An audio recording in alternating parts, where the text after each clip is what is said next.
Hey hello everyone. তো আমি হচ্ছে ফটোশপ ওপেন করছি। দেন ওপেন করার কারণ হচ্ছে অনেকগুলা। তো তার মধ্যে ইম্পর্টেন্ট বিষয় যেটা সেটা হচ্ছে যে মকআপ। তো মকআপের ক্লাস থেকে কিন্তু অনেকে আমার কাছে টেক্সট করছে। তো এই ইনফরমেশনটার জন্য থ্যাংক ইউ, কারণ mockup is the best subject এটা গ্রাফিক ডিজাইনের জন্য। তো প্রথমেই হচ্ছে মকআপটা আমি বলে নেই। মকআপটা আমরা শিখবো হচ্ছে কয়েকটা ধাপে, যেহেতু একদিনে মকআপ বা একটা ভিডিওর মধ্যে মকআপটা কিন্তু ফুলফিল করা পসিবল না। তো আমরা হচ্ছে ট্রাই করব পর্বে ভাগ করে দেওয়ার জন্য, মানে কয়েকটা ভিডিও পরপর দেওয়ার পরেই কিন্তু মকআপটা ফুলফিল আমরা আয়ত্ত করতে পারবো। তো প্রথমে যেটা করব সেটা হচ্ছে যে মকআপটা আমরা নিজেরাই তৈরি করব, ঠিক আছে? তো মনে করেন আমার এখানে একটা নর্মাল টেবিল, তো এই টেবিল থেকে আমরা মকআপটা তৈরি করব, ঠিক আছে? আমরা হচ্ছে কোথা থেকে কারো মকআপ ডিজাইনটা নিব না, আমরা নিজেরাই কিন্তু মকআপটা তৈরি করব, ঠিক আছে? আমরা নিজেরাই তৈরি করব, আমরা হচ্ছে কারো মকআপটা নিব না, নিয়ে আমরা তার উপরে কপি করব না, ঠিক আছে? তো আমরা নিজে নিজে কিভাবে মকআপ তৈরি করব সেই ভিডিওটা থাকছে কিন্তু। তো আমরা ট্রাই করব যে কয়েকটা পর্বে ভিডিওটা ভাগ করে দেওয়ার জন্য, কারণ একটা ভিডিওতে সম্ভব না, ঠিক আছে? তো যারা হচ্ছে মকআপ নিয়ে কাজ করতে চান তারা অবশ্যই ভিডিওটা দেখবেন, আর যারা পারেন তারা দয়া করে ভিডিওটা স্কিপ করবেন, এখানে সময় নষ্ট করার কোনো দরকার নাই। তো যারা ভিডিওটা পারেন না বা যাদের মকআপ শেখার খুবই ইচ্ছা বা ইতিমধ্যে অনেক জায়গায় শিখেছেন কিন্তু আপনি ভুলে গেছেন, তো তারা হচ্ছে একবার হলে ভিডিওটা রিভিশন দিবেন, কারণ গ্রাফিক ডিজাইন হোক বা যে কোনো কাজেই হোক আপনার হচ্ছে মূল বিষয়টা হচ্ছে প্র্যাকটিস না করলে কিন্তু আপনি কোনো কাজেই ঠিকভাবে মনে রাখতে পারবেন না, ঠিক আছে? মানুষের মেধা অতটাও সচ্ছল না যে আপনি একটা কাজ একবার শিখেছেন আর কখনোই শিখতে হবে না, এরকম কোনো বিষয় নাই। তো স্ক্রিনে যে পিকচারটা দেখা যাচ্ছে এটা হচ্ছে আমার টেবিলের একটা পিকচার। তো এখানে আমি জব সলিউশন বইটা নিয়ে নিছি, অ্যান্ড জব সলিউশন এই বইটা থেকে আমরা শ্যাডো থেকে শুরু করে বইয়ের যে পুরোটা অ্যাঙ্গেল, এই অ্যাঙ্গেলটা আমরা হচ্ছে মকআপ করব, ঠিক আছে? পুরোটা অ্যাঙ্গেলে আমরা কিন্তু মকআপ করব। তো এখান থেকে শুধু আমরা বইটা নিব। তো এই বইটা মকআপ করার ক্ষেত্রে মকআপটা আমরা নিজেরাই তৈরি করব। তো বইটা হচ্ছে এখান থেকে মেইন রিজন। তো এইটা প্রথমে আমরা ওপেন করে নিব স্ক্রিনে, দেন হচ্ছে এখান থেকে লেয়ার প্যানেলটা অবশ্যই ওপেন করে নিব, কারণ মকআপ শিখতে গেলে অবশ্যই লেয়ার প্যানেলটা ওপেন থাকতে হবে, তা না হলে আমরা কিন্তু কখনোই কাজ করতে পারবো না, বা যদি আমাদের প্রয়োজন হয় লেয়ার উপরে নিচে করতে তখন কিন্তু আমরা অনেক সময় বিভ্রান্তির শিকার হব। ওকে, তো প্রথমে আমরা যে কাজটা করব সেটা হচ্ছে আমরা ইমেজটা ওপেন করে নিলাম। ওকে, তো আমি হচ্ছে স্ক্রিনটাকে একটু বড় করে নিব। তো যাদের কম্পিউটারে এইরকম স্ক্রিন আছে তারা হচ্ছে এই যে নিচে যে অ্যাঙ্গেলটা আছে এটা ধরে একটু নিচে প্রেস করলেই কিন্তু সুন্দরভাবে এটা চলে যাবে। আর এই যে এখানে আমার যে অ্যানিমেশনের একটা দিছিলাম, এটার কারণে কিন্তু এই জিনিসটা এরকম লাগতেছে। তো আমরা এটা হচ্ছে এখান থেকে অফ করে দিব। ওকে, তো অফ করে দেওয়ার জন্য এই যে এখান থেকে অফ করে দিলেই হবে উইন্ডো থেকে, ঠিক আছে? তো যে কোনো সমস্যা আপনাদের কম্পিউটারে হলে অবশ্যই কিন্তু নিজে নিজে ট্রাই করে দেখবেন যে কি করে এটা সংশোধন করা যায়। তো যাই হোক, এটা হচ্ছে আমার একটা বই। তো এই বইটাই আমরা হচ্ছে মকআপ করব। তো মকআপ করার ক্ষেত্রে প্রথমে আমাদের লাগবে ফ্রন্ট পার্ট, ব্যাক পার্ট এবং এই যে এই মাঝখানের অংশটা, এটাকে বলা হয় স্পেন। তো এই অংশগুলোকে আমরা আলাদা আলাদা করে মেক করে নিতে হবে আমাদের, ঠিক আছে? তো মেক করে আমরা নিব অন্য পর্বে। তো আজকের পর্বে আমরা জাস্ট এই ফ্রেমটা তৈরি করা শিখবো, আমরা যে বইয়ের এই যে ফ্রেমটা আছে এইটা তৈরি করা শিখবো। তো এটার জন্য প্রথমে আমরা নিব কিন্তু পেন টুল। তো এখান থেকে পেন টুল নেওয়ার পরে এখানে কর্নারটা কিন্তু আমাদের হাইলাইট হয়ে গেছে, তো এটাকে আমাদের ধরেই কিন্তু নিতে হবে। ওকে,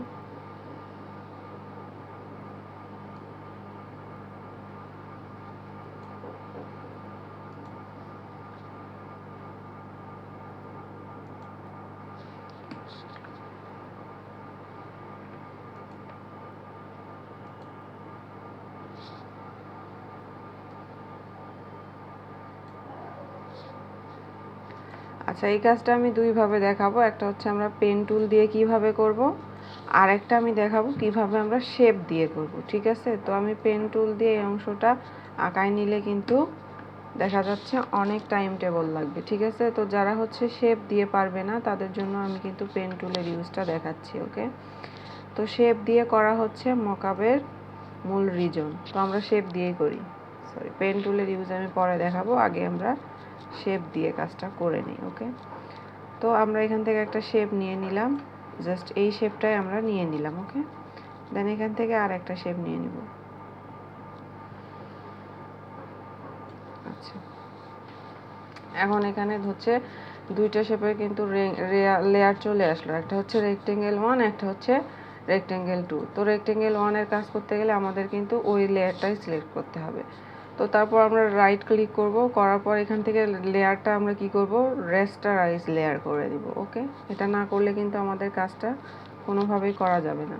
তো তারপর কন্ট্রোল টি দিব, এখান থেকে যে এই যে স্টক কালার আছে, স্টক কালারটা কিন্তু অবশ্যই আমাদেরকে নান করে দিতে হবে, ওকে।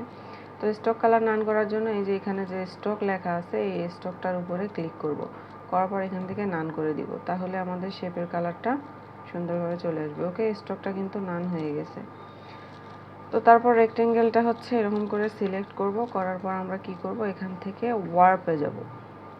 ওয়ার্পে যাওয়ার আগে কি করব, এখান থেকে হচ্ছে ডেস্টোর করব আমরা।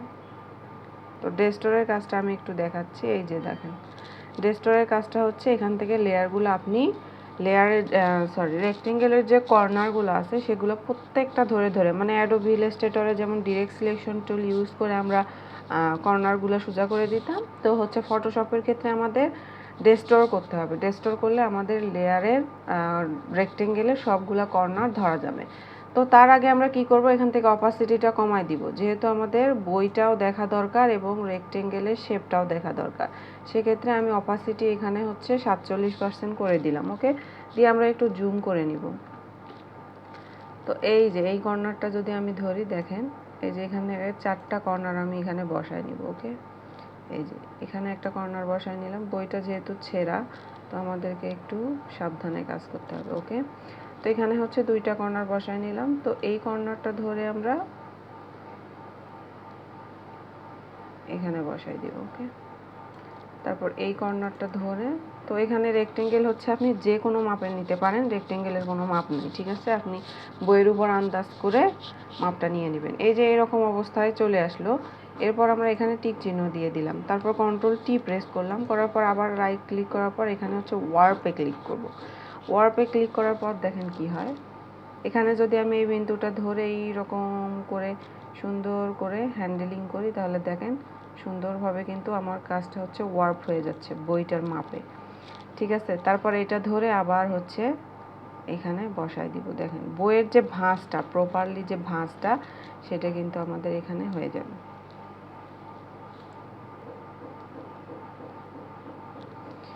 মকআপ হচ্ছে আমাদের কিন্তু খুবই ইম্পর্ট্যান্ট একটা জিনিস, আমি বারবার বলছি, কারণ হচ্ছে মকআপটা যারা জানে না তারা কিন্তু যে কোনো ডিজাইন প্রেজেন্টেশন করতে পারবে না। মকআপ হচ্ছে একটা আমাদের কাস্টমারের কাছে আমাদেরকে যে আমাদের কাজগুলা বা ডিজাইনগুলা কিন্তু প্রেজেন্টেশন করাটাই হচ্ছে মেইন রিজন। তো মকআপটা শিখলে কিন্তু আমরা আমাদের কাজগুলা সুন্দরভাবে প্রেজেন্টেশন করতে পারবো ক্লায়েন্টের কাছে, ওকে।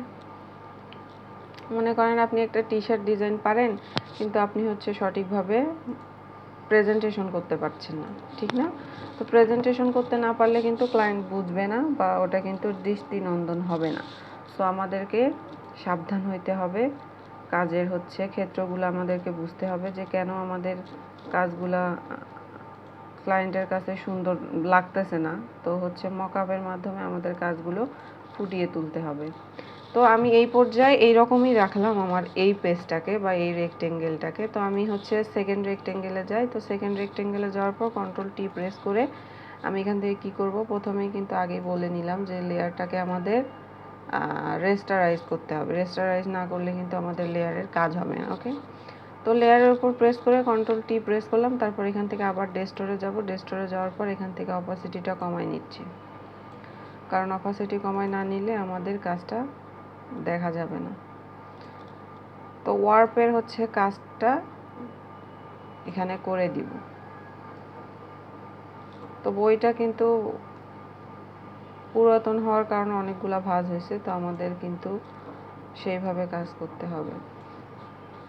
তো তারপর আবার ক্লিক করে ওয়ার্পে গেলাম, ওয়ার্পে গিয়ে আমরা এখানে ভাঁজটাকে প্রপারলি বসায় নিব, যে বইয়ের ভাঁজটা কিভাবে আসছে। ওকে,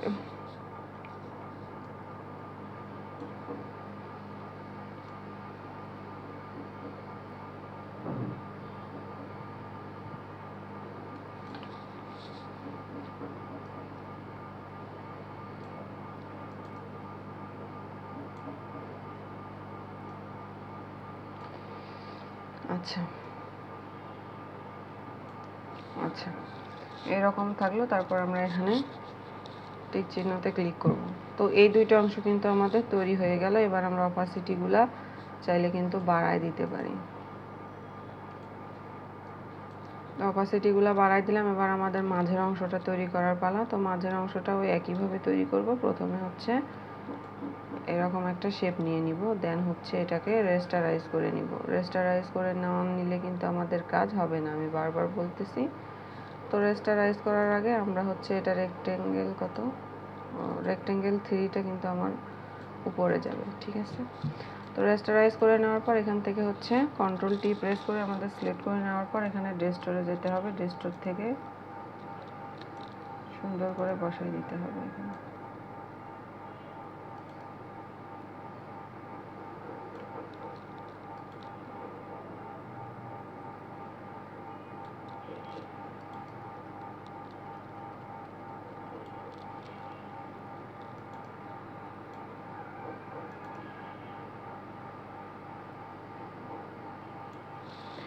তো এখানে অপাসিটিটা কমায় দিব, দেওয়ার পর সরি এটা বেশি কমে গেল।